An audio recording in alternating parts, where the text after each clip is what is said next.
Hello student, आज हम discuss कर रहे हैं एम्पियर सर्कुलेटिंग लॉ की एप्लीकेशन। ठीक है, पहली एप्लीकेशन हमारे पास magnetic field due to an infinite long straight wire carrying current. इसको हमने पीछे भी डिस्कस किया था, उसके अंदर हमने बायोट-सावर्त लॉ के एप्लीकेशंस के अंदर, लेकिन वहां पर हमने बायोट-सावर्त लॉ का यूज किया था। ठीक है, यहां पर हम एम्पियर सर्कुलेटिंग लॉ का यूज करें। चलिए, तो ये हमारे पास एक इनफाइनाइट लॉन्ग स्ट्रेट वायर होगी। ठीक है, ये हमने यहाँ पर एक सर्कुलर लूप कंसीडर किया। ये हमारे पास एलिमेंट हो गया, ये आपकी वायर होगी जिसके अंदर से करंट फ्लो कर रहा है आई। ठीक है, यहां से इसके सेंटर से आर डिस्टेंस के ऊपर ये हमने ले लिया डीएल लेंथ का, तो ये हो जाएगी इसके अंदर टेंजेंशियली मैग्नेटिक फील्ड लाई करेगा, दोनों की सेम डायरेक्शन होगी। क्या कहती है Ampere circulating law? Line integral of B dot dl is equal to किसके इक्वल हो जाएगा? Mu naught times the net current enclose through that loop. B dot dl dot product पटाएंगे, थीटा की value कितनी बन जाएगी इसी के अंदर? थीटा की वैल्यू हमारे पास इसमें आ जाएगी 0। क्यों आएगी 0? क्योंकि मैंने पहले बता दिया था आपको, ये हमारे पास इनफाइनाइट लॉन्ग स्ट्रेट वायर होगी इधर ऊपर नीचे तक। ठीक है, ये करंट जा रहा है मान लो राइट हैंड रूल से, यहां पर मैं एलिमेंट लेके चल रहा हूं तो इसी साइड में जा रही है, और एलिमेंट जो हमने ले रखा है उसकी डायरेक्शन भी यही, दोनों की सेम डायरेक्शन होगी। ठीक है, फील्ड की भी और इसकी, तो एंगल थीटा क्या होगा? 0। ठीक है, B dl cos 0 is equal to mu naught I.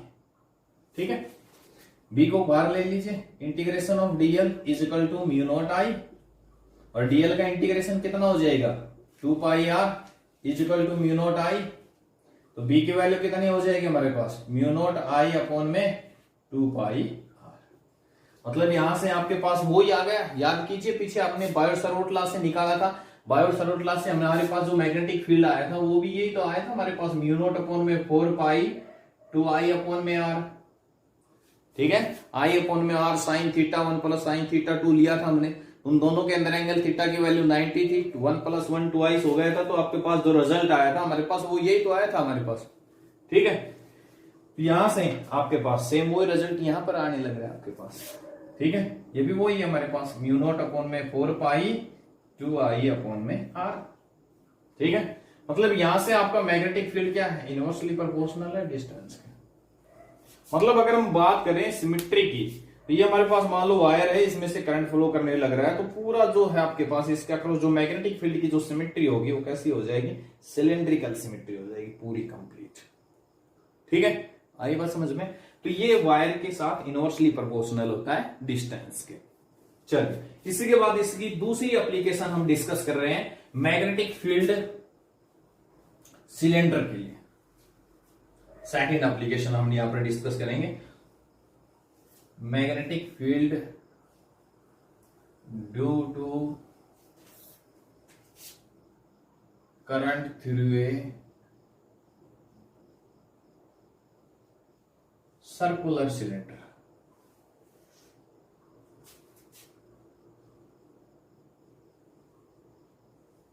ठीक है, सर्कुलर सिलेंडर,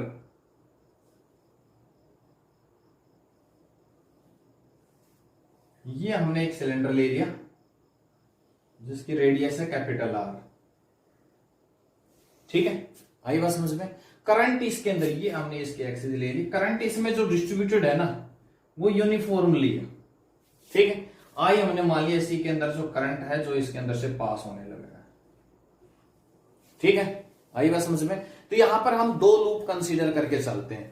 सबसे पहला, एक बार इस सिलेंडर के इनसाइड निकालेंगे फील्ड, और एक बार सिलेंडर के आउटसाइड निकालेंगे फील्ड। ठीक है, दो केस हम यहां पर लेके चलते हैं। सबसे पहला केस, जहां पर आप फील्ड निकालेंगे उसको पी पॉइंट मानेंगे और उसको एक्सिस से डिस्टेंस आर लेके चलेंगे। ठीक है, तो यहां पर हम दो केस लेके चल रहे हैं। पहला केस ये हमने लिया, सिलेंडर से ये हमने लूप कंसीडर कर लिया, एक्सिस से ये हमारे पास आर डिस्टेंस के ऊपर ये हमने करंट एलिमेंट लिया, आपके पास ये एलिमेंट लिया डीएल लेंथ का।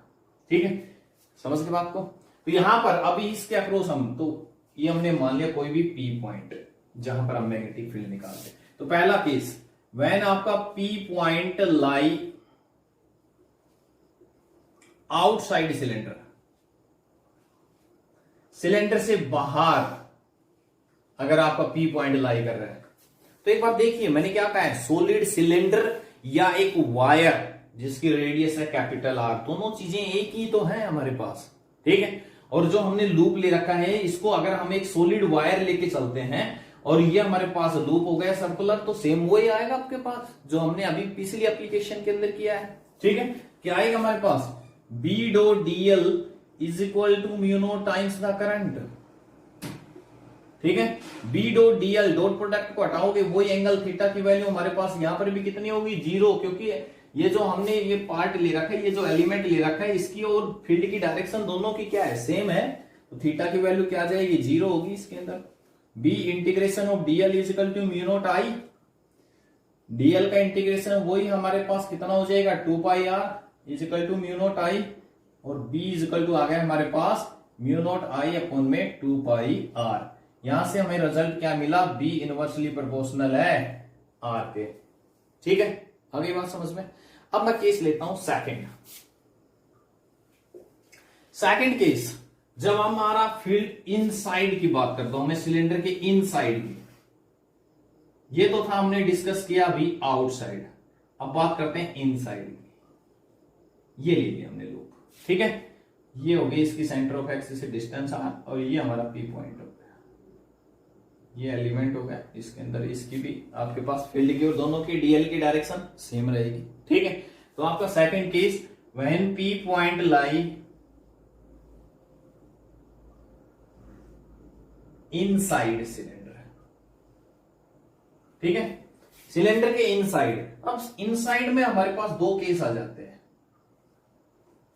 सिलेंडर के इनसाइड में हमारे पास दो केस अराइज होते हैं, कौन कौन से। सबसे पहला केस हमारे पास, अगर मान लो ये हमारे पास एक सिलेंडर है और वो होलो है, होलो अगर सिलेंडर हुआ तो इस लूप के अक्रॉस करंट की वैल्यू क्या होगी, 0 होगी, ठीक है। तो पहला केस लेके चलता हूं मैं फॉर होलो सिलेंडर के केस में। होलो सिलेंडर के केस में current through the loop is 0, और अगर करंट 0 तो फील्ड की वैल्यू क्या हो जाएगी, 0, ठीक है। आई बात समझ में। सेकंड केस, अगर आपका सिलेंडर है सॉलिड, सॉलिड का मतलब अगर आपका करंट है यूनिफॉर्मली डिस्ट्रीब्यूटेड, तो क्या आएगा भाई, B dot dl is equal to mu naught की जगह क्या आ जाएगा, म्यू नोट इंटू में म्यू आर आई डैश, क्योंकि हमारे पास एक मटेरियल है ना, मीडियम मटेरियल लाई कर रहा है, तो यहां पर हम म्यू नोट की जगह क्या लेंगे, म्यू आर। अब हमारा सिलेंडर क्या है, सॉलिड है, करंट आपका यूनिफॉर्मली डिस्ट्रीब्यूटेड है, हमें चाहिए करंट सिर्फ इस पोर्शन के अंदर, ठीक है। आई जो करंट है वो तो हमारा यूनिफॉर्मली डिस्ट्रीब्यूटेड है, हमें तो इसमें चाहिए ना, इस लूप के अंदर कितना करंट लाई करेगा, ठीक है।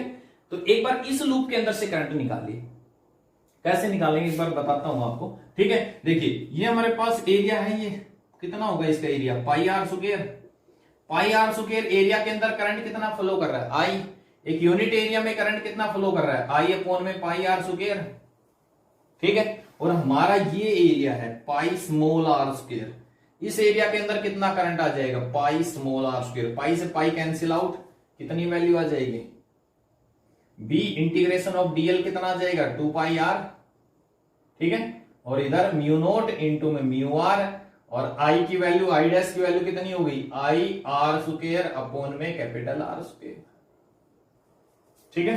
आई बात समझ में, क्लियर है।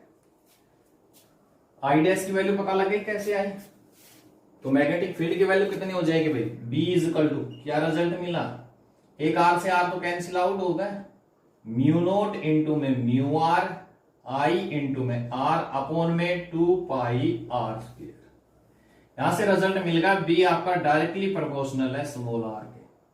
अगर मैं यहां पर ग्राफ बनाना चाहूं किसके साथ, बी और आर के साथ, ठीक है। तो अब देखिए ग्राफ कैसा आएगा, ये है हमारी एक्सिस, यहां से चले हम इनसाइड, पूरा सिलेंडर के अंदर अंदर क्या मिल रहा है डायरेक्टली, और डायरेक्टली का ग्राफ कैसा आता है, स्ट्रेट लाइन। उसके बाद सिलेंडर से बाहर चले, कैसे आ रहा है, इनवर्स, इनवर्सली का ग्राफ कैसे आता है, ये हो गया पॉइंट सरफेस के ऊपर जहां पर आपका मैक्सिमम हो, small R is equal to capital R, ठीक है। ये आपका मैक्सिमम हो जाएगा इसी के अंदर, आई बात समझ में। तो ये हमारे पास थी इसकी सेकंड एप्लीकेशन, आपने पढ़ा अच्छी तरह से, ध्यान से सुना, सर्कुलर सिलेंडर की वजह से हमने नेट मैग्नेटिक फील्ड निकाला है, ठीक है। तो ये सिलेंडर के नाम से भी पूछा जा सकता है, एक सॉलिड वायर के नाम से भी आ सकता है। ठीक है, चलिए आज के लिए इतना ही। Thanks, have a nice day.